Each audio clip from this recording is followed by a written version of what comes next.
Hello friends, welcome to my YouTube channel. मैं आशा करता हूं कि हमारे प्यारे भाई और बहनों आप सभी पहले की तरह ही बहुत चुस्त तंदुरुस्त और बहुत खुश होंगे। और आज फिर मिलते हैं अपने यूट्यूब चैनल पर एक नया टॉपिक के साथ, एक धमाकेदार वीडियो के साथ। आप लोगों ने बहुत मुझे प्यार दिया, लाइक किया, सब्सक्राइब किया, देखा मेरा वीडियो। इसी जैसे फिर आगे और भी वीडियो बनेंगे, आप लोग देखते रहिए और इसको चैनल को सब्सक्राइब कीजिए, फॉलो कीजिए, लाइक कीजिए। पूरा धन्यवाद आप लोगों को दिल से।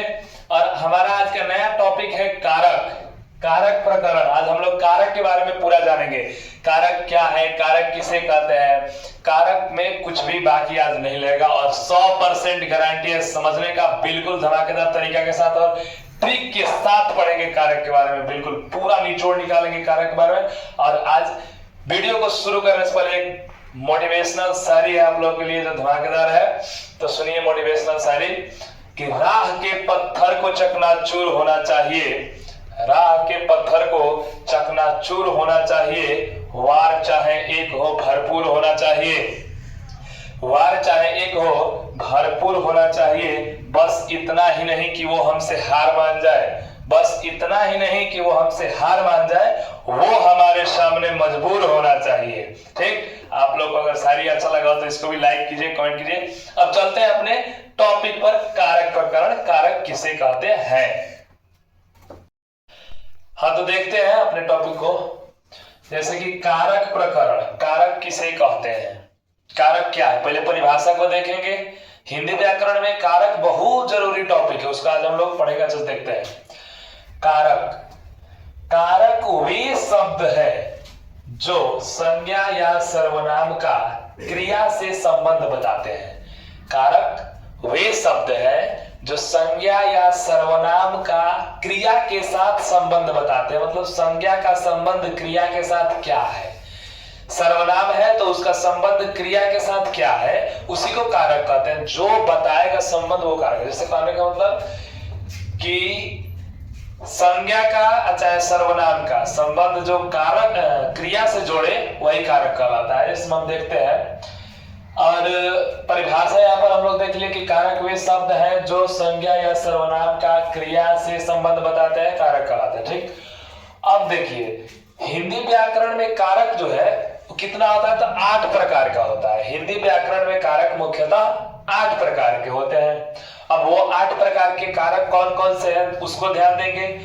तो उसमें हमारा आता है पहले का कर्म कारक, दूसरा नहीं पहले का होता है कर्ता कारक, दूसरा कर्म कारक, तीसरा करण कारक, चौथा संप्रदान कारक, पांचवा अपादान कारक, छठा संबंध कारक, सातवां अधिकरण कारक और आठवां संबोधन कारक। ठीक, ऐसे हमारे 8 कारक होते हैं। आप लोग ये भी सुने होंगे कि कर्ता ने, कर्म को, करण से, संप्रदान के लिए, अपादान से, संबंध का, के, की और अधिकरण में, पर। तो यही चीज है कारक, दूसरा कोई चीज नहीं है। उसी को पढ़ाते हैं, थोड़ा सा अच्छा से जानेंगे, डीपली जानेंगे क्या है। अब इसमें क्या है कि कर्ता कारक, कर्ता कारक क्या है, कर्ता कारक किसे कहते हैं।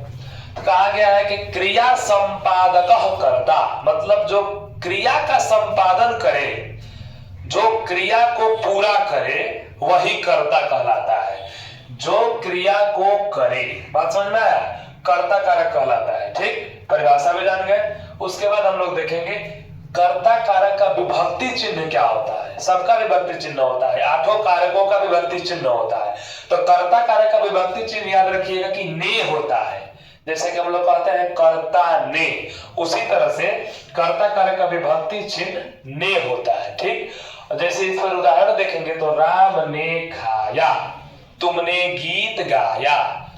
ठीक, उसने मुझको डांटा, तुमने वह काम किया। तो जिसमें जिसमें ने लगा रहता है ना, बस उसको पकड़ लीजिएगा कि वो करता है। ठीक, ये ट्रिक है पकड़ने का। राम ने खाया, इसमें अगर कोई पूछ दीजिए करता क्या है, तो राम ने क्या है, करता है। क्यों राम ने करता है, क्योंकि कर्ता कारक का विभक्ति चिन्ह ने होता है। तो राम ने क्या हुआ, करता हुआ। दूसरा वाला पे चलता है कर्म कारक। दूसरा प्रकार क्या होता है, कर्म कारक होता है। कर्म कारक किसे कहते हैं, तो क्रिया का जिस पर फल पड़े, मतलब मान लीजिए कोई काम हो रहा है और उसका असर जिस पर पड़ेगा ना वो कर्म होगा।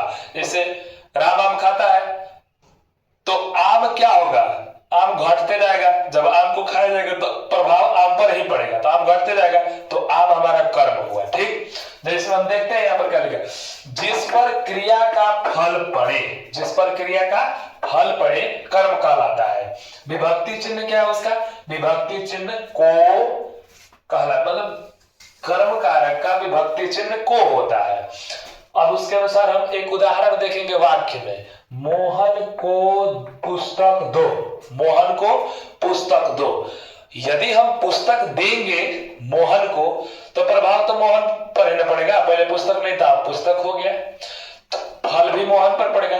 तो क्रिया का फल, जिस पर क्रिया का फल पड़े कर्म कारक कहलाता है। और विभक्ति चिन्ह याद रखिएगा कि को होता है, विभक्ति चिन्ह को होता है। और उदाहरण हमारा है यहाँ पर मोहन को पुस्तक दो, और भी सारे उदाहरण है, जैसे दूध को पियो, उसने दूध को पिया, दूध यहाँ पर क्या जाएगा, कर्म हो जाएगा।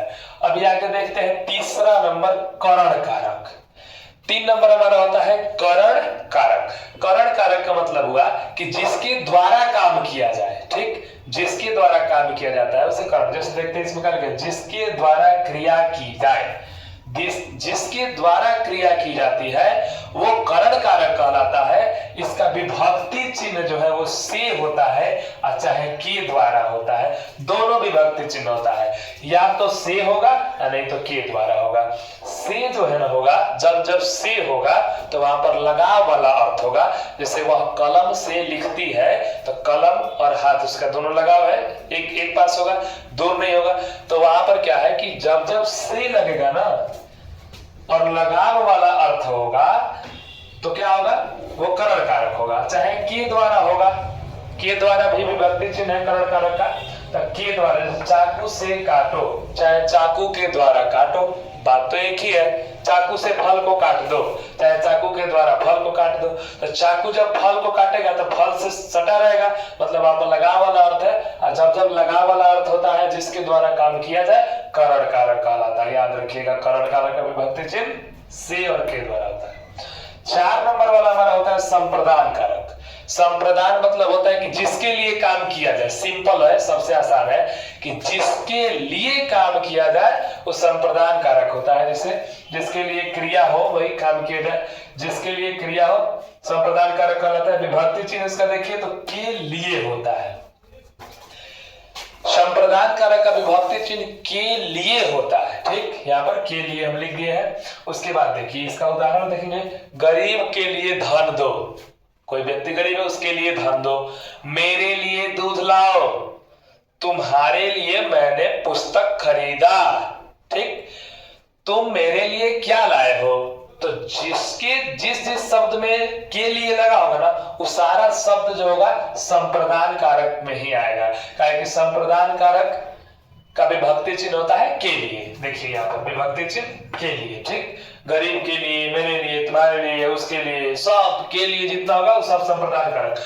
और हमारा 5 नंबर आता है अपादान कारक। 5 नंबर वाला अपादान कारक क्या कहता है, अपादान कारक कहता है कि जहां अलगाव या तुलना हो, जहां एक व्यक्ति से दूसरे व्यक्ति का तुलना हो, जैसे राम मुझसे तेज है, वह तुमसे तेज भागती है, तुम मुझसे ज्यादा बोलते हो, तुलना वाली जहां जहां बात होगी सब में अपादान कारक लगा रहता है। सब में एग्जाम्स में पूछे जाते हैं, 10th का हो चाहे एग्जाम हो, चाहे 12th का एग्जाम हो, चाहे कहीं भी कॉम्पिटिटिव एग्जाम में भी अगर कारक के बारे में पूछे तो समझ लीजिए कि कारक बहुत जरूरी प्रकरण है, कारक बहुत जरूरी चैप्टर है, उसको पढ़ना बहुत जरूरी होता है, उसमें समझना बहुत जरूरी है कि कौन कारक का क्या अर्थ होता है। तो यहाँ पर अपादान कारक जो है अलगाव का अर्थ व्यक्त करता है, और नहीं तो एक व्यक्ति से दूसरे व्यक्ति के बीच में तुलना कराएगा, ठीक।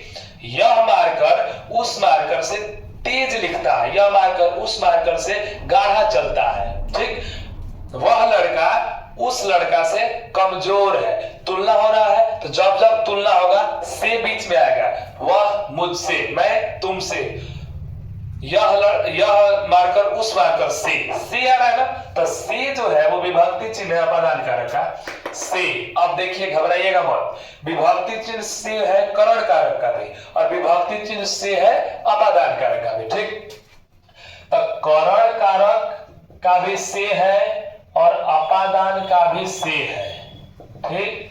लेकिन दोनों से में क्या है कि करण वाला में होता है लगाव, करण वाला में लगाव होता है, अपादान वाला में जुदाई होता है, अलगाव होता है, ठीक। जुदाई चाहे अलगाव कह सकते हैं, अलगाव अलग होता है, समान अलग होगा। कोई जैसे वृक्ष से पत्ते गिरते हैं, ठीक, तो वृक्ष तो यहीं पे खड़ा है, अब पत्ता गिर गया तो वहां पर क्या हुआ, जुदाई हुआ, अलगाव हुआ। तो जब जब अलगाव होगा समझिएगा पंचमी विभक्ति अपादान कारक है, ठीक। और यहाँ पर विभक्ति चिन्ह उसका से होता है, जैसे पेड़ से पत्ता गिरा, पेड़ से पत्ता गिरा, इस तरह से अपादान कारक भी समझ में आ गया होगा। चलते हैं 6 नंबर संबंध कारक में। संबंध कारक में क्या है कि संबंध बताने वाला, जैसे संबंध कारक वैसा शब्द है जो संबंध बताता है और कुछ नहीं, संबंध बताता है। मतलब देखिए, और इसका विभक्ति चिन्ह होता है का, के, की, रा, रे, रे। जैसे विभक्ति चिन्ह में आएंगे का, के, की में, तो कहा कि उसका भाई, मेरी पत्नी, रिया है यहाँ पर मेरी, तुम्हारा भाई, रा आया यहाँ पर तुम्हारा भाई, उसका भाई, उसका बेटा तेज है, तो यहाँ पर का आया है ना, उसका बेटा तेज है, तो का यहाँ पर आया। देखते हैं इसका उदाहरण, राम का घर, राम का घर बहुत सुंदर है, श्याम का मोटरसाइकिल बहुत तेज भागता है, बहुत तेज भागती है, ठीक। तो इस तरह से का, के, की, रा, रे, री ये संबंध कारक के उदाहरण है। संबंध कारक का विभक्ति चिन्ह है। संबंध कारक क्या कहलाता है, जो संबंध बताता है, जो संबंध बताता है संबंध कारक कहलाता है। संबंध कारक का विभक्ति चिन्ह का, के, की, रा, रे, री होता है। आशा करता हूं संबंध कारक भी समझ में आ गया होगा। 7 नंबर वाला जो है वो अधिकरण कारक है। अधिकरण कारक क्या है, अधिकरण कारक किसे कहते हैं, तो देखिए क्रिया के होने का स्थान या समय, क्रिया के होने का स्थान या समय बताएगा, अधिकरण कारक कहलाता है, ठीक। क्रिया के होने का स्थान बताएगा और नहीं तो समय बताएगा, ठीक। जैसे में इसका विभक्ति चिन्ह क्या होता है, में या चाहे पर। मेज पर पुस्तक है, देखिए उदाहरण, मेज पर पुस्तक है, मेज पर पुस्तक है, ठीक। तुम्हारे ऊपर बोझा है, तुम्हारे ऊपर टोकरी है, ठीक।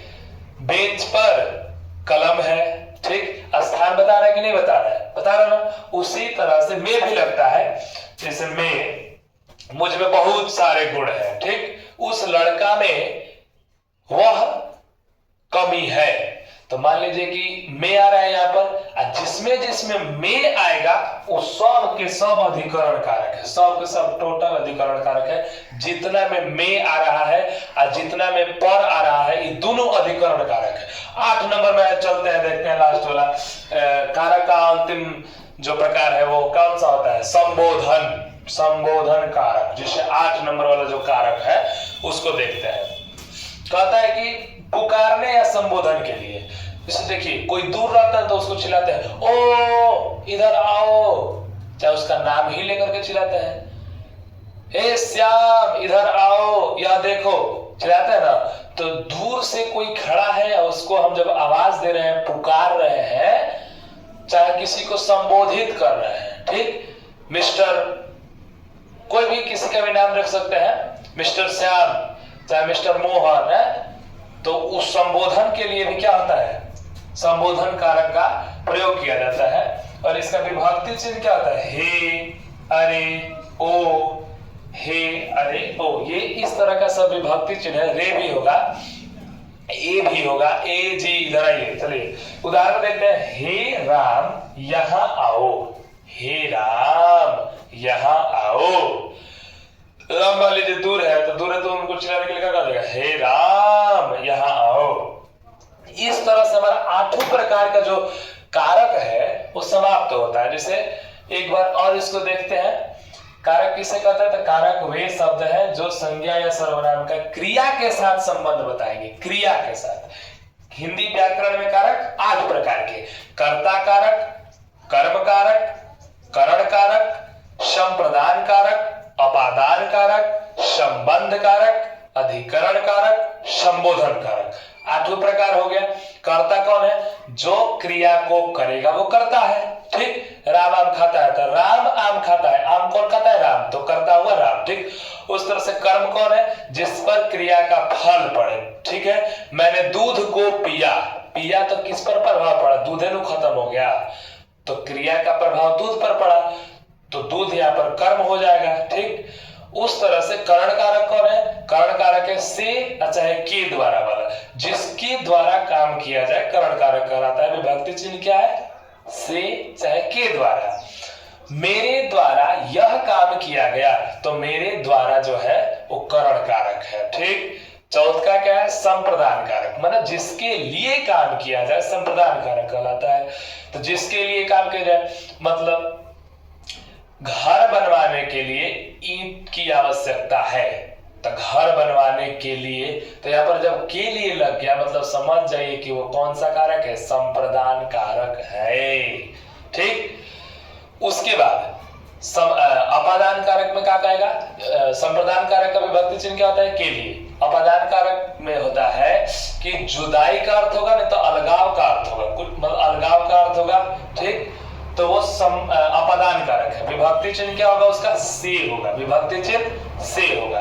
जैसे में वृक्ष से पत्ते गिरते हैं, मैं गांव से बाहर जा रहा हूं, गांव को छोड़ करके बाहर जा रहा हूं, जो अलगाव हो रहा है, जुदाई हो रहा है, तो वो अपादान कारक है। विभक्ति चिन्ह इसका से होता है। ठीक, संबंध कारक में है कि संबंध बताता है। संबंध कारक संबंध बताता है। राम का भाई, तुम्हारा बहन, तुम्हारी बहन, ठीक, उसका लट्टू, मेरा किताब, इस तरह से वो संबंध बताता है। वो संबंध कारक है, बिल्कुल आसान है। अधिकरण कारक क्या बताएगा? क्रिया के होने का स्थान बताता है, संबंध बताता है, स्थान बताता है या समय बताता है। तो अधिकरण कारक में क्या है कि उसका विभक्ति चिन्ह क्या होता है? में होता है चाहे पर होता है। अधिकरण कारक का विभक्ति चिन्ह में चाहे पर होता है। तो में होता है चाहे पर होता है तो क्या होगा? अधिकरण कारक में इसमें मेज पर पुस्तक है, मेरे ऊपर टोकरी है, उस गिलास में जल है, इस तरह से उसका हो जाएगा। संबोधन कारक में क्या होगा? पुकारने के लिए संबोधन का प्रयोग किया जाता है, चाहे संबोधित करने के लिए। ठीक, जैसे किसी को भी संबोधित करना, मान लीजिए कोई सभा लगा है, किसी को संबोधित करना है, उसमें किसी एक व्यक्ति का नाम लेना है, जैसे mister Virat Kohli come here to the stage. ठीक, तो इस तरह से संबोधन के लिए भी क्या किया जाता है? संबोधन कारक का प्रयोग किया जाता है। हिंदी में क्या कहेंगे उसको? हिंदी में उसका नाम लेंगे कि हे, अरे और ओ, ये इसका विभक्ति चिन्ह है और उदाहरण है हे राम यहाँ आए। इस तरह से यदि आपको कारक प्रकरण समझ में आ गया हो तो इस वीडियो को लाइक करें, चैनल को सब्सक्राइब करें और कमेंट करें और शेयर करें और खूब देखें वीडियो। धन्यवाद, फिर मिलते हैं अगले वीडियो में।